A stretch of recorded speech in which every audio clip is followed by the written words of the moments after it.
Hey, come on in.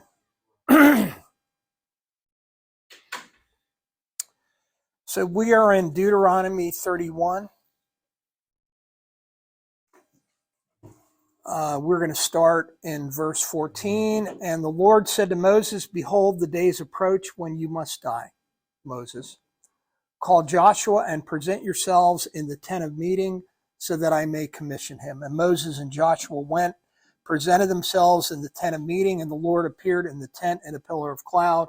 Pillar of cloud stood over the entrance of the tent. And the Lord said to Moses, "Behold, you are about to lie down with your fathers, and this people will rise up and whore after the foreign gods among them in the land that they are entering. And they will forsake me and break my covenant that I have made with them. Welcome to the promised land. Then my anger will be kindled against them, against Israel in that day, and I will forsake them and hide my face from among them, and they will be devoured. And many evils and troubles will come upon them, so that they will say in that day, have not these evils come upon us, because our God is not among us? And I will surely hide my face in that day because of all the evil that they have done, because they have turned to other gods. So this is the final word to Moses. Regarding your 41 years of service to me, they're over. You will die now and be gathered to your fathers, and this people whom you've labored over will then whore after foreign gods and turn away from me." Ugh.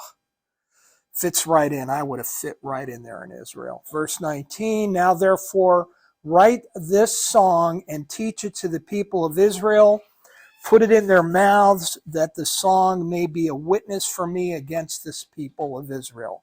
For when I have brought them into the land flowing with milk and honey," remember that when you hear milk and honey in the Old Testament, it's referring to the Word of God, the Bible, "which I swore to give to their fathers, and they have eaten and are full and have grown fat, they will turn to other gods and serve them and despise me and break my covenant." That sounds like the story of my life.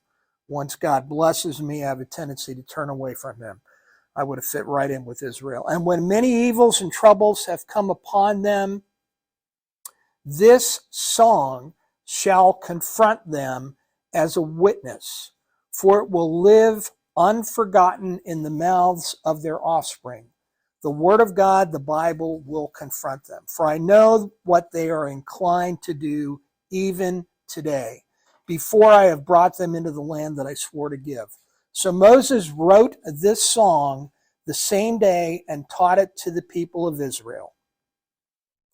And the Lord commissioned Joshua the son of Nun and said, "Be strong and courageous, for you, Joshua, shall bring the people of Israel into the land that I swore to give them.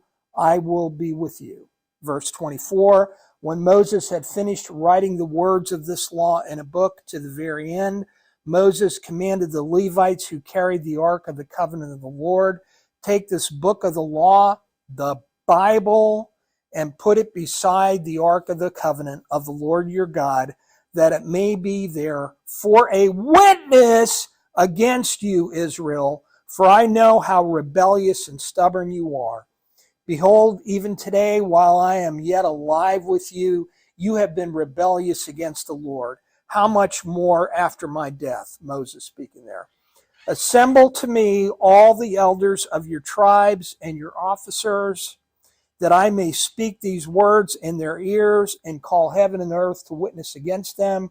For I know that after my death you will surely act corruptly and turn aside from the way that I have commanded you. And in the days to come, evil will befall you, because you will do what is evil in the sight of the Lord, provoking him to anger through the work of your hands." Then Moses spoke the words of this song. Now, the song of Moses is a very big deal. Very, very, very big deal. Moses spoke the words of this song, verse 30, until they were finished in the ears of all the assembly of Israel. Hey, Joel. Good morning. Good morning. All right, we are in Deuteronomy 31, finishing up Deuteronomy today. We're in verse 30.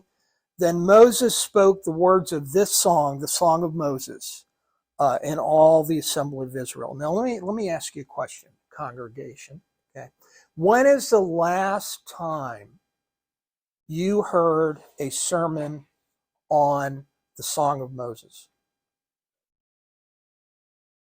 Never, right? You've never heard that. At least not in the Western church, not at least within our lifetime. So let me ask you a rhetorical question. You really have to answer this. So do you think the Song of Moses might be important? Let me answer that question. You don't have to turn there, but let me read to you from Revelation. Revelation 15:2, John speaking. And I, John, saw what appeared to be a sea of glass mingled with fire, and also those who had conquered the beast and its image, and the number of its name, standing beside the sea of glass, with harps of God in their hands. And they sing the song of Moses. In heaven, we will be singing the song of Moses.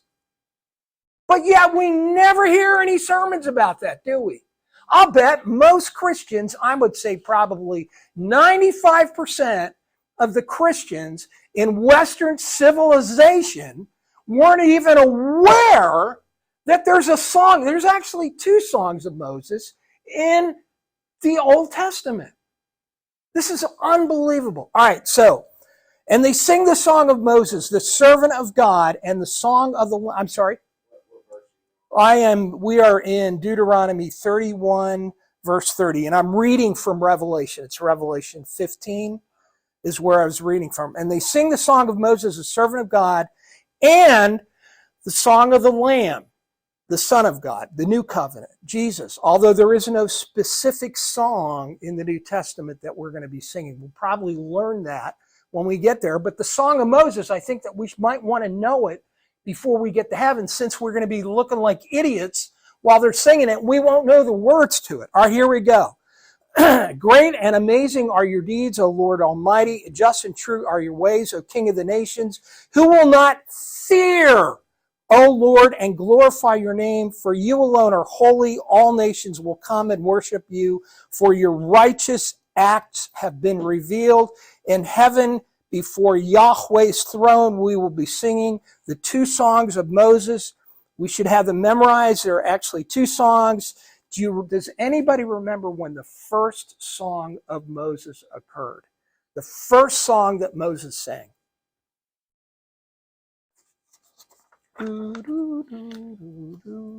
Anybody? Take a guess. Right after they... Before he led the children out of Israel? Very close. Out of Egypt. Very close. It's right after they passed through the Red Sea. Got through the Red Sea. Then they sang the Song of Moses right there. All right, so let's take a look at it real quick. First Song of Moses, turn with me to Exodus chapter 15. So they just passed through the Red Sea. So this is the beginning of Israel as a nation. God brought the plagues on Egypt. The baptism of Israel into Yahweh occurs when they pass through the Red Sea. This is the song that starts Moses' ministry with Israel. Exodus 15, verse 1.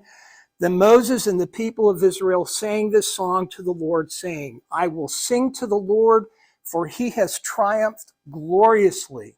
The horse and his rider he has thrown into the sea. The Lord is my strength and my song. He has become my salvation.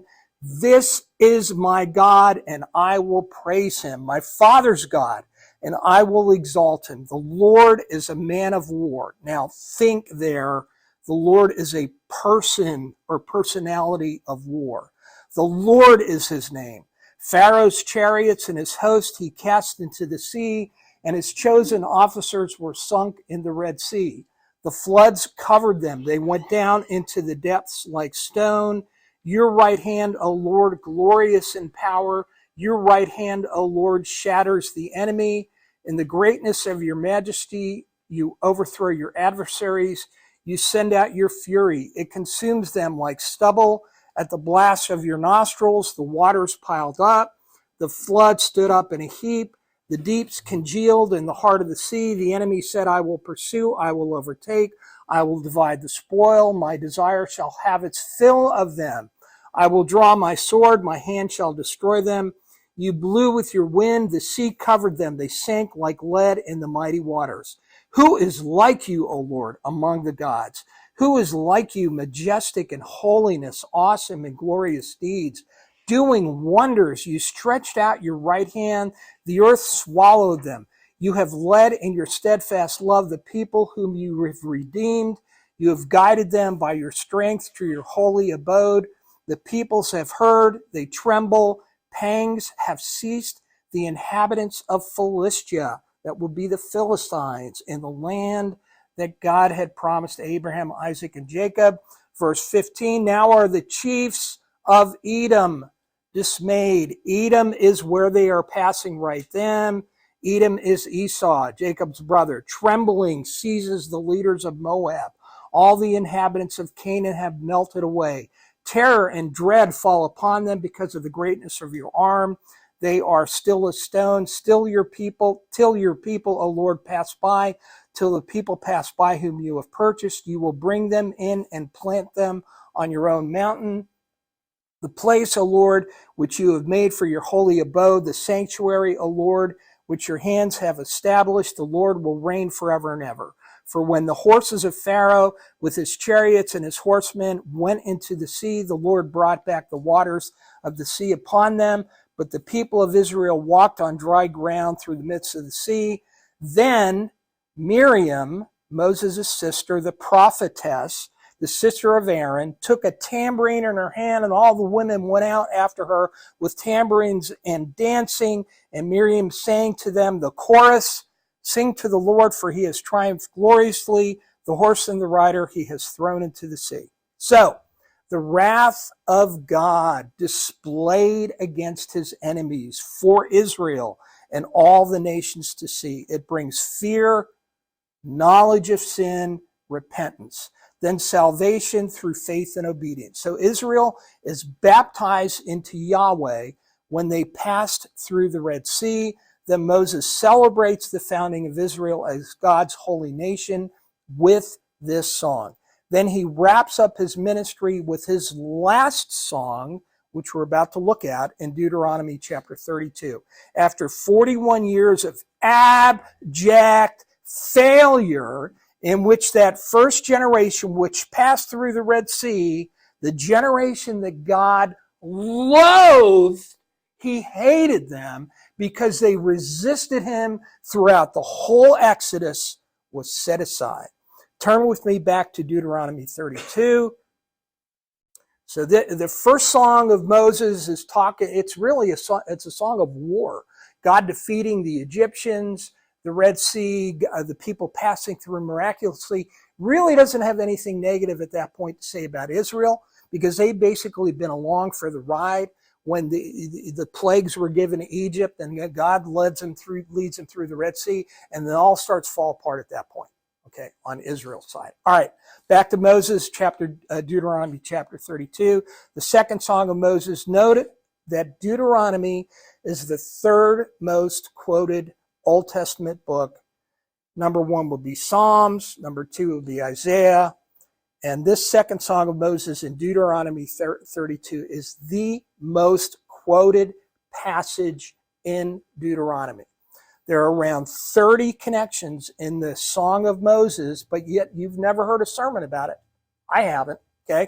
30 connections found in the New Testament, and that's not even counting the Old Testament quotes to the Song of Moses. I didn't even start there because there are so many. That makes sense because most Israelites knew these songs of Moses, and most likely that would have been the case throughout the history of Israel up to the time of Christ. Moses is the man in the Old Testament. The Torah is the foundation upon which the history of Israel and the history of Messiah Jesus is built. The Torah, whenever you hear Torah, whenever you hear the word law in the Old Testament, think teaching, teaching. So here's Jesus' commentary. Okay, Matthew 7:24. You don't have to turn. Yes, first 5 books, up through Deuteronomy. Yeah, the Pentateuch. Very good. Okay. So Matthew 7:24. You don't have to turn there. I'll read this. This is Jesus speaking. Everyone who hears these words of mine, Bible, Torah, everyone who hears these words of mine, the same words that Moses spoke, and does them, will be like a wise man who built his house on the rock. And the rain fell, and the floods came, and the winds blew and beat on that house, but it did not fall because it had been founded on the rock. And everyone who hears the words of mine, Torah, and does not do them will be like a foolish man who built his house on the sand. And the rain fell, the floods came, and the winds blew and beat against that house, and it fell. And great was the fall of it. The storms come, whether your house is built on the sand or on the rock. The storms are coming. Okay? Second Song of Moses, sung at the end of his leadership and intercession for Israel as they are preparing to enter the promised land. Turn with me to Deuteronomy chapter 32. Give ear, O heavens, and I will speak. Let the earth hear the words of my mouth. May my teaching drop as rain, my speech distill as the dew, like gentle rain upon the tender grass and like showers upon the herbs. He's talking about the Bible. This book, these 5 books that he's put together, and they're going to set it next to the Ark of the Covenant. Moses has had 40 years in the wilderness to write the Bible, and now he's finishing up with his final sermons. Verse 3, for I will proclaim the name of the Lord, ascribe greatness to our God, the rock. This is the same rock that Jesus was talking about. The rock, Yahweh. The wise man builds his house on the rock, on Yahweh. His work is perfect, for all his ways are justice, a God of faithfulness, and without iniquity, just and upright is he. They, Israel, have dealt corruptly with him, Yahweh. They are no longer his children because they are blemished. They are a crooked and twisted generation. So this song's a little bit different than the one that was sung 41 years ago after the people passed through the Red Sea. Crooked and twisted generation. He's talking about the Israelites. Do you thus repay the Lord, you foolish and senseless people? Is not he your father who created you, who made you and established you? Verse 7, remember the days of old. This is Genesis. Consider the years of many generations. Ask your father, he will show you, your elders, and they will tell you. When the Most High gave to the nations their inheritance, when he divided mankind, he fixed the borders of the people according to the number of the sons of God. So let's stop there for a minute. According to the number of the sons of God. Moses, I believe, a lot of Bible scholars are not all agreed on this, but I believe that Moses is talking about the Elohim, God's heavenly council. These are angelic beings in charge of the nations. Now, I'll read this to you. You don't have to turn there. Stay in Deuteronomy 32. Genesis 10:32. These are the clans of the sons of Noah, according to their genealogies in their nations, and from these, from the 3 sons of Noah, the nations spread abroad on the earth after the flood.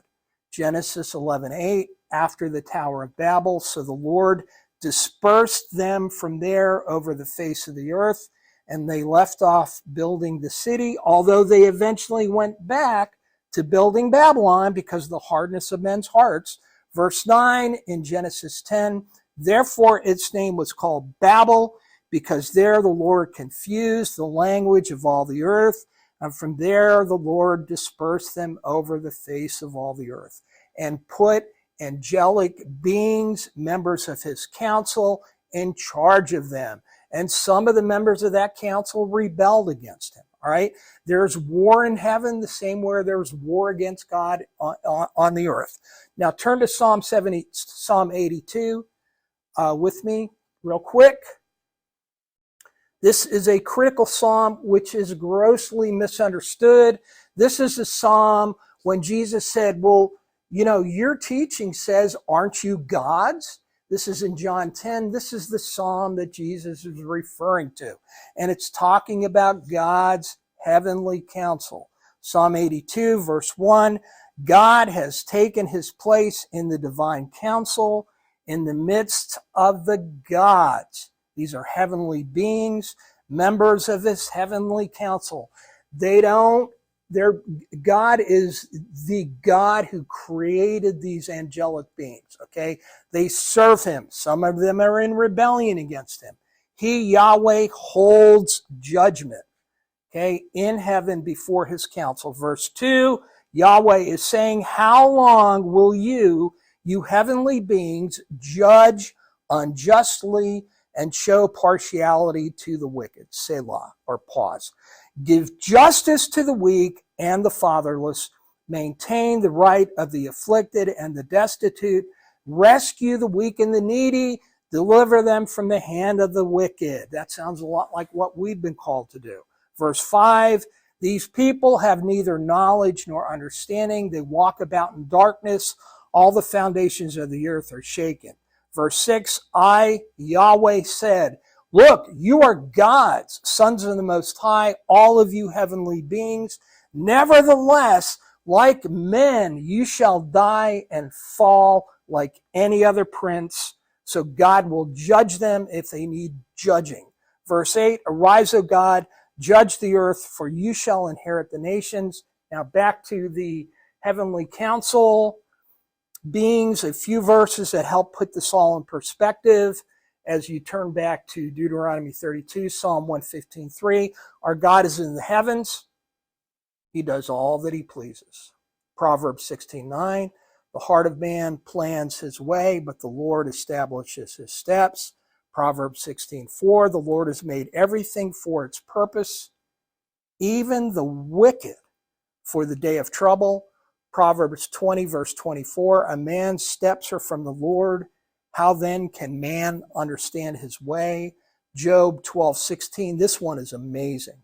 And I just found this one recently. This is Job speaking, so you don't have to worry about it being one of the other four knuckleheads talking. This is Job speaking. With him, Yahweh, our strength and sound wisdom. Listen, the deceived and the one doing the deceiving. The deceived and the deceiver are both his.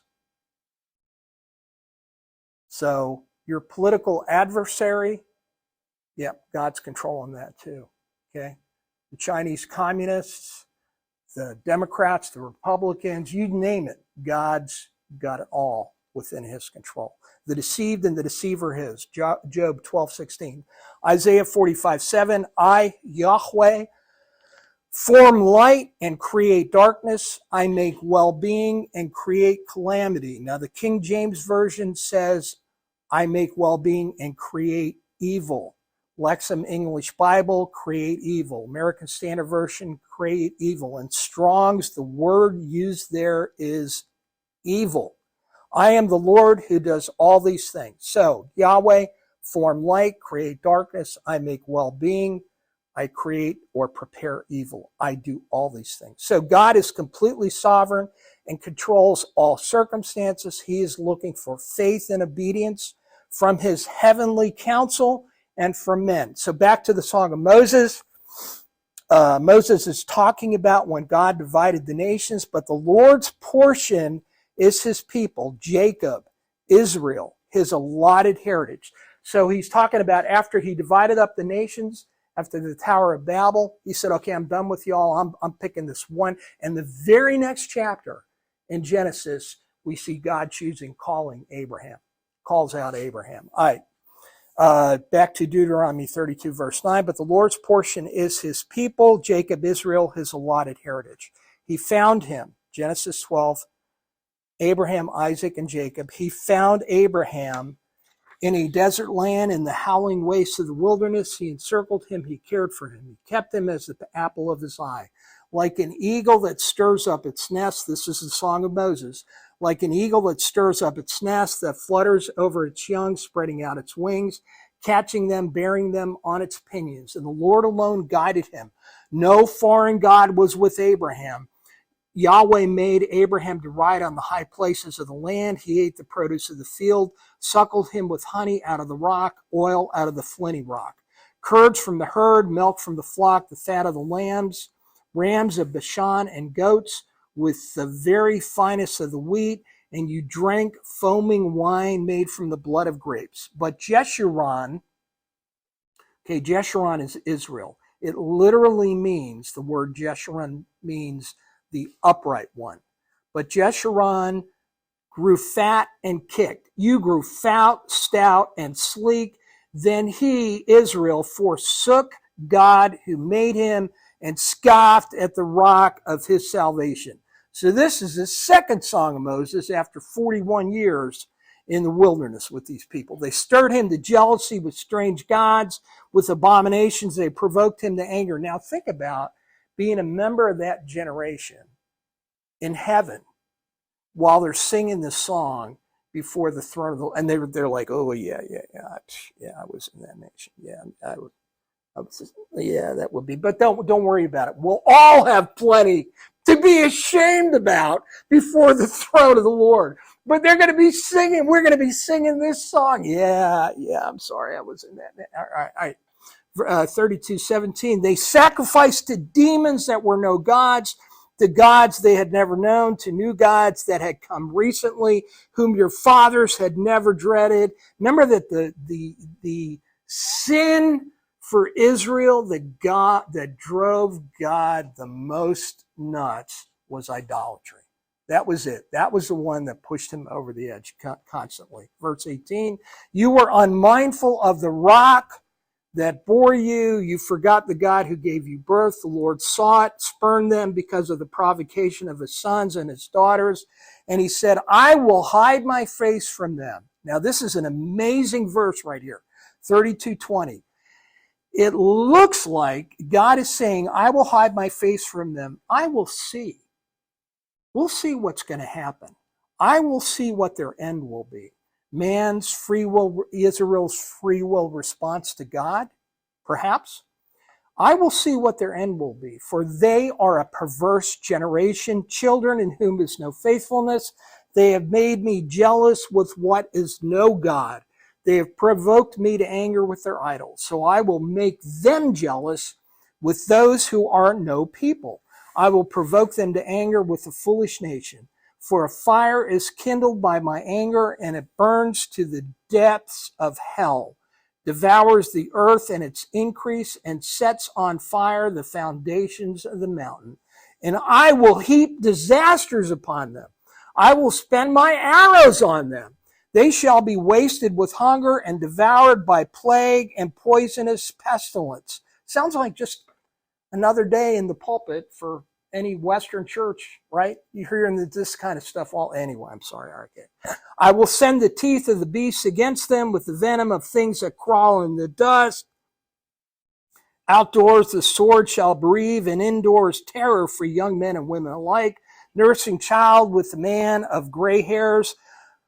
I would have said, I will cut them to pieces. I will wipe them from human memory had I not feared. Now, this section right here, think, had I not been concerned about, had God not been concerned about provocation by the enemy, lest their adversaries should misunderstand, lest they should say, our hand has been triumphant. It was not the Lord who did all this. What God is saying, yeah, it is the Lord who did all this. Verse 28, for they, Israel, are a nation void of counsel, and there is no understanding in them. If they were wise, they would understand this. They would discern the latter end. How could one have chased 1,000 or two put 10,000 to flight? that he's talking about their enemies chasing the Israelites, unless the rock had sold them and the Lord had given them up. For their rock is not as our rock. Our enemies are by themselves, for their vine comes from the vine of Sodom. Now think about Jesus said, I am the vine, you are the branches. Okay, well, God is saying, you know what, Israel, you're the vine, and Sodom is the root of it. You come from Sodom, from the fields of Gomorrah. Their grapes are grapes of poison. Their cluster are bitter. Their wine is a poison of... Now, we're going to be singing this before the throne of God, all right? Their wine is the poison of serpents, cruel venom of asps. Is not this laid up in store with me, Yahweh, sealed up in my treasuries? Vengeance is mine, and recompense, that means I will pay back, for the time when their foot shall slip, for the day of their calamity is at hand, and their doom comes swiftly. Joshua must have been standing there going, what? All right, but he lived all through this. For the Lord will vindicate his people and have compassion on his servants when he sees that their power is gone and that there is nothing remaining, bond or free. Then he will say, where are their gods, the rock in which they took refuge? Who ate the fat of their sacrifices and drank the wine of their drink offering? Let them rise up and help you. Let them be your protection. See now that I, even I, am he, and there is no God beside me. I kill and I make alive. I wound and I heal. There is none that can deliver out of my hand. For I lift up my hand to heaven as I live forever. If I sharpen my flashing sword and my hand takes hold on judgment, I will take vengeance on my adversaries and will repay those who hate me. Think about Jesus in that parable, and he says, and as for those people that didn't want me to be king, bring them out and slaughter them in front of me. And I will make my arrows drunk with blood, and my sword shall devour flesh with the blood of the slain and the captives from the long-haired heads of the enemies. Rejoice with him, with Yahweh, O heavens. Bow down to him, all gods in his counsel, for he avenges the blood of his children and takes vengeance on his adversaries. He repays those who hate him and cleanses his people's land. So that ends the second song of Moses. And that could be a psalm, all right? It would fit right in with the Psalms. And when you look at this last line of verse 3, rejoice with him, with Yahweh, O heavens, for he avenges the blood of his children and takes vengeance on his adversaries. I just thought of this. You can make a note if you want to. We're not going to do it right now, but if you look in Ezekiel chapter 9, God is in the temple. Ezekiel, remember, is in Babylon, right? And God is showing in Ezekiel of what a vision of what's happening in the temple, and the God is on his cherubim, and he calls forth. He's getting ready to leave the temple, and he says he calls forth the 7 men who are angels to come in. And they come walking in, and they stand beside they stand in the sanctuary, and there's an 8th angel who's walking in. He's in linen. He has a writing kit. And God says, you 7 be prepared to go through the city and kill everyone. You, Mr. Angel in linen with the writing kit, go through the whole city, and anybody who's disgusted and tore up by what is going on in Jerusalem, because of their love for righteousness, put a mark on their forehead, and then when the U7 go through the city to destroy the city, anybody with the mark on their forehead, they're protected from God's vengeance. So God knows who his people are. And that's reflected here with what Moses is saying at the end. For God avenges the blood of his children. There absolutely were many of his children in the nation of Israel. Okay, everybody wasn't rebelling against the Lord, but the leaders certainly were. All right. So remember, the Israelites are singing the songs of Moses. This is the reason why Psalms is the most quoted Old Testament book, because the Israelites were singing the Psalms. They knew them. So I would encourage us all to look closely at the quote-unquote Christian music we listen to. Is it teaching us the words of God, or in many cases, narcissistic, feel-good platitudes full of worldly wisdom? The way you can tell the difference is to read the lyrics without listening to the music. All right, seek good sources, spiritual songs. All right, back to Moses, Deuteronomy chapter 32, verse 44. Moses came and recited all the words of the song in the hearing of the people, and he and Joshua, the son of Nun, and then Moses had finished speaking all these words to all Israel. He said to them, take to heart all the words by which I am warning you today, that you may command them to your children, that they may be careful to do all the words of this teaching or this law. For it is no empty word for you, but your very life. And by this word, the Bible, you shall live long in the land you are going over the Jordan to possess. Verse 48, that very day the Lord spoke to Moses, go up this mountain of the Abarim, Mount Nebo, which is in the land of Moab. So it's right over the opposite Jericho, right over the, what's the river that runs through Israel? It's the Jordan. Thank you very much. View the land of Canaan, which I'm giving to the people of Israel for possession, and die on the mountain which you go up, and be gathered to your people, as Aaron your brother died on Mount Hor, and was gathered to his people, because you broke faith with me in the midst of the people of Israel at the waters of Meribah, in Kadesh, in the wilderness of Zin. So this is your payback, Moses.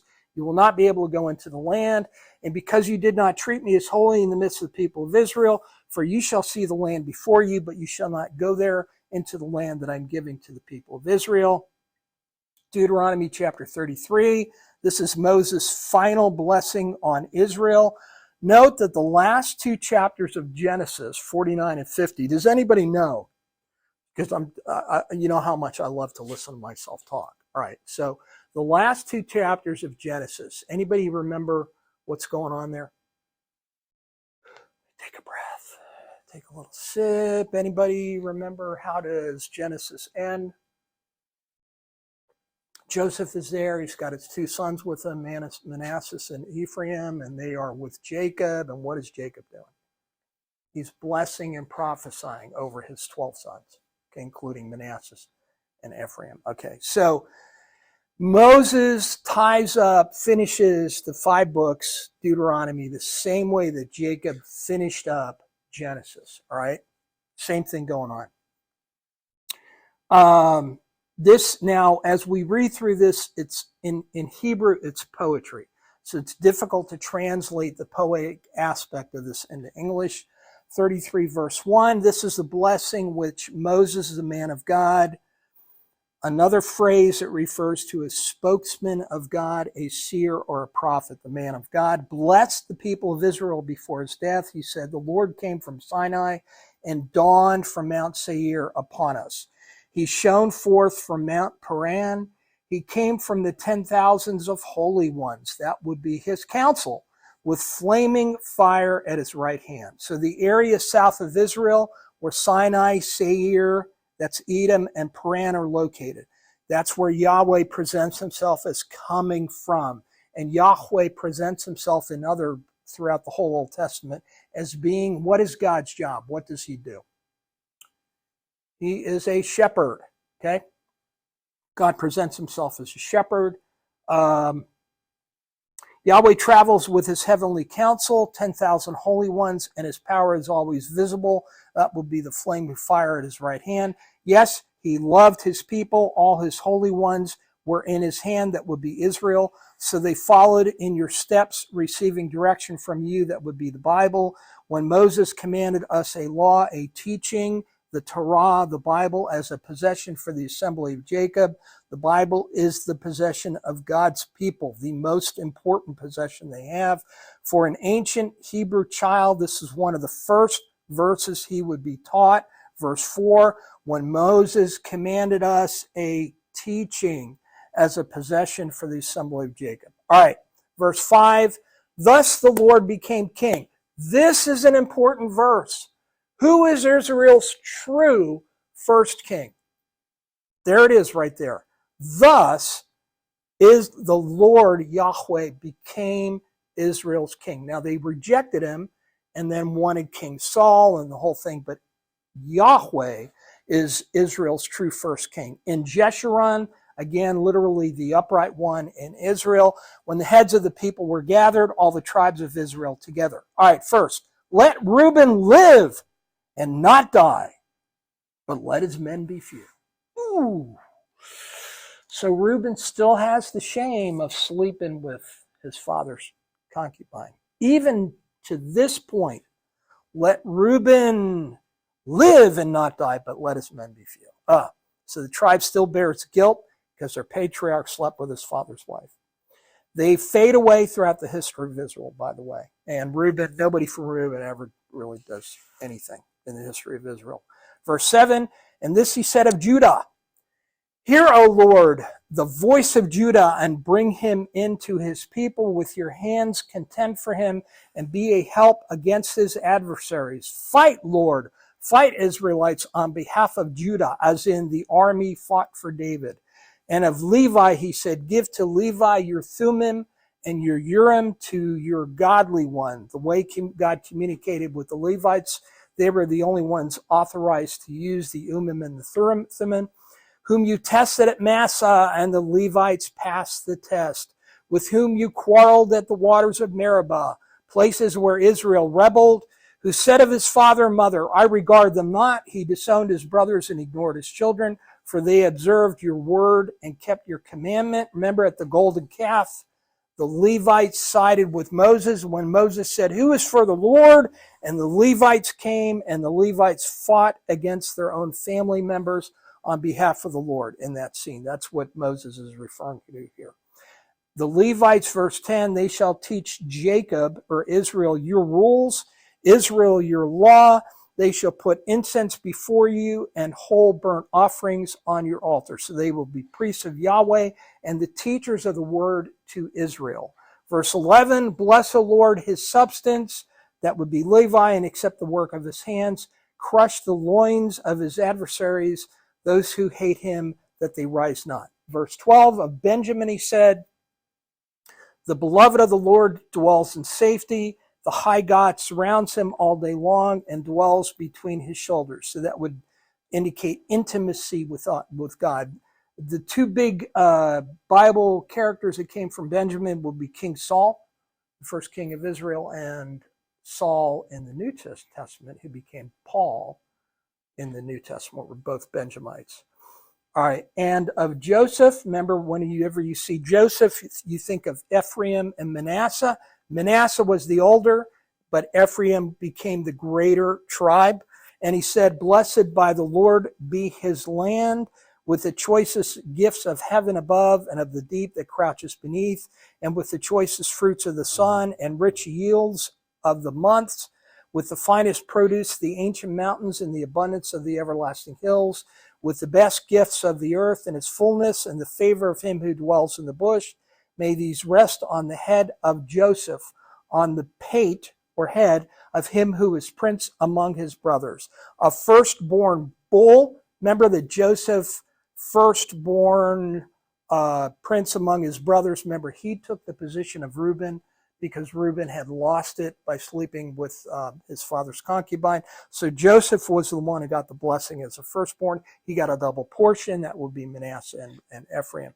Verse 17, a firstborn bull, he has majesty, and his horns are the horns of a wild ox, and with them he shall gore the people, all of them to the ends of the earth. They are the 10,000s of Ephraim, and they are the thousands of Manasseh. So Ephraim in the northern kingdom was the largest tribe. And when the kingdom split, Judah and Benjamin in the south, and Ephraim and all the other tribes in the north, the northern kingdom, Israel, was often referred to as Ephraim. All right, 18. And Zebulun, he said, rejoice, Zebulun, in your going out, and Issachar in your tents. They shall call peoples to their mountain. There they offer right sacrifices, for they draw from the abundance of the seas and the hidden treasures of the sand. And that is where Jesus ministered, okay, along the coast and the area of Galilee. All right. And God said, blessed be he who enlarges Gad. Gad crouches like a lion. He tears off arm and scalp. He chose the best of the land for himself. For there a commander's portion was reserved, and he came with the heads of the people. With Israel he executed the justice of the Lord and his judgments for Israel. And of Dan he said, Dan is a lion's cub that leaps from Bashan. And of Naphtali he said, O Naphtali, sated with favor and full of the blessing of the Lord, possess the lake and the south. That's southeast Galilee, where Jesus was based, in Capernaum. And he said of Asher, most blessed be sons of Asher. Let him be the favorite of his brothers, and let him dip his foot in oil, so much olive oil, so much blessing that he can actually stand in it.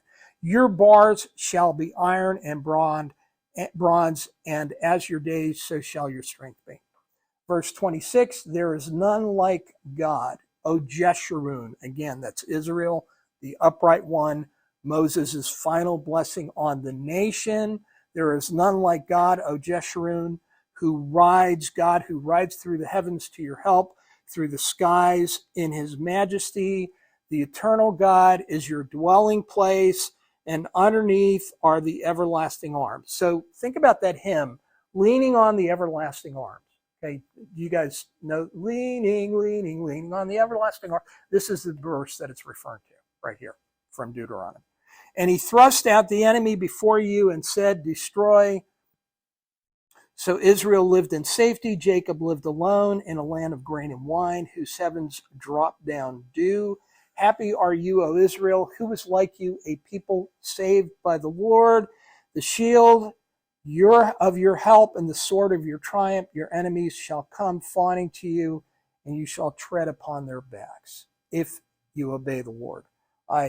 Deuteronomy chapter 34.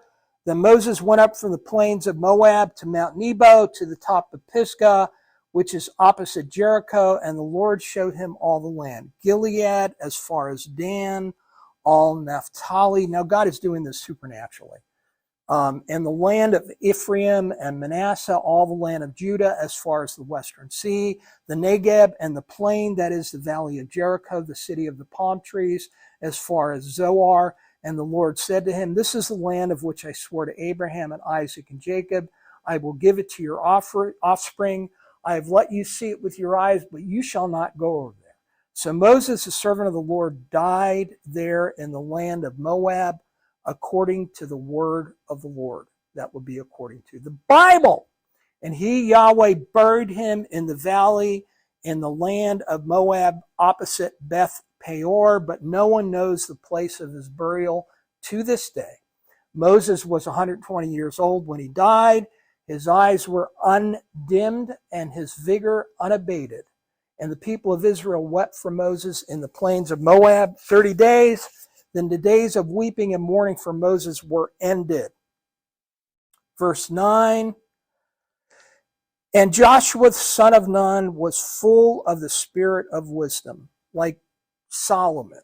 Okay. And by the way, if you want to see wisdom personified, okay, and sharing with God the power of creating the world, look at Proverbs 8. Okay, Proverbs 8. Take a look, drill into it, but don't be put off by wisdom being presented in the feminine form. That is simply the language in ancient Hebrew, the book, the language that was used to write the Bible refers to wisdom because it's simply a feminine noun, okay?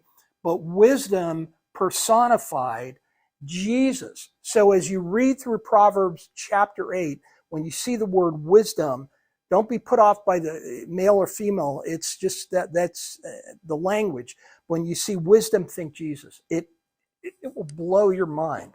It does say there that God created wisdom or brought him forth. But think about this. Was there ever a time when God, throughout the history of eternity, did not have wisdom? No. Okay, so take a look at that. It'll blow your mind. And Joshua the son of Nun was full of the spirit of wisdom, for Moses had laid his hands on him. So the people of Israel obeyed him and did as the Lord had commanded Moses. And there has not arisen a prophet since in Israel like Moses, whom the Lord knew face to face. There's nobody, Elijah, no one else, up until Christ comes, that had a relationship with God like Moses did.